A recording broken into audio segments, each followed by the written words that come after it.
The Everest Memorial Trust evolved as a small payback charity in 1987.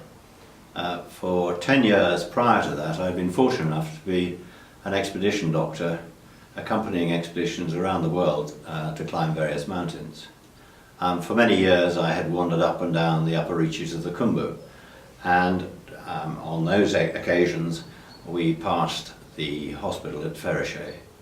This was a small health clinic built originally in 1970 by the Japanese and handed over to a Nepali organisation in the late 70s, the Himalayan Rescue Association, who turned it into a small hospital. This establishment had fallen into disrepair, and it was very difficult to provide any medical cover to patients who appeared. In addition, it was proposed to build a memorial, probably in the grounds of the hospital, which would detail in engraving the names and details of all those who had died on Everest since the first ones in 1924. With the agreement of the Himalayan Rescue Association, we embarked upon this project, and I was very fortunate to have a patient and friend of mine, Mr. John Bean, who, having retired early on health grounds, was volunteered by his wife for this project. Little did she know that this would last for some 10 years and involved something like 20 trips to the hospital in Nepal, a distance of 10 days round trip from Kathmandu. A large wind turbine was installed together with solar panels, both of whom were donated by a patient of mine.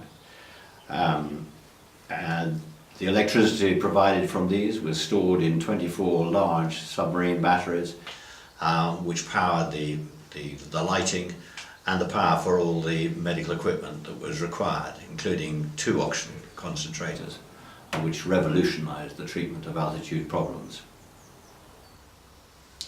Water was pumped from a spring.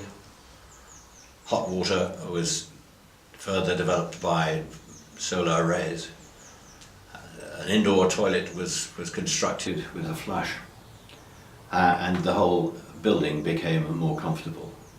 The size was doubled, and we even had double glazing window, albeit the outside window opened outwards and the inside window opened inwards. But with this arrangement we drove the ice from the inside of the windows to the outside, and life was a lot more comfortable. At the same time, a monument was commissioned from a British sculptor, Oliver Barrett. This was built, dismantled, shipped, delivered by 20 porters and reinstalled. It bears the names of every single person who has died and is kept up to date annually. The role of the EMT now is to maintain that which we have started. The building, severely damaged in the earthquake in 2015, was rebuilt. All the electrical and water installations and now have contracts with contractors in Kathmandu. Initially, Everest largely catered for Western trekkers heading up towards the Everest base camps and the mountains around. But gradually, with the increasing awareness of the needs of porters and the local Nepalis, I am very happy to say that the percentage of patients now treated at Everest from the Nepali population has increased from 40 to 60% over the last decade. At 14,500 feet or 4,200 meters, Everest stands at a height where altitude-related illnesses can and do kill. In 1 week, I have seen more lives saved at Everest than I, as a general practitioner for 40 years, achieved in the whole of my professional life. In 2015, after the earthquake and avalanche at base camp, 73 of the injured were helicoptered 2 at a time to Everest, where they were triaged and then evacuated as and when necessary. I'm glad to report that nobody died in the hospital at Everest at that time.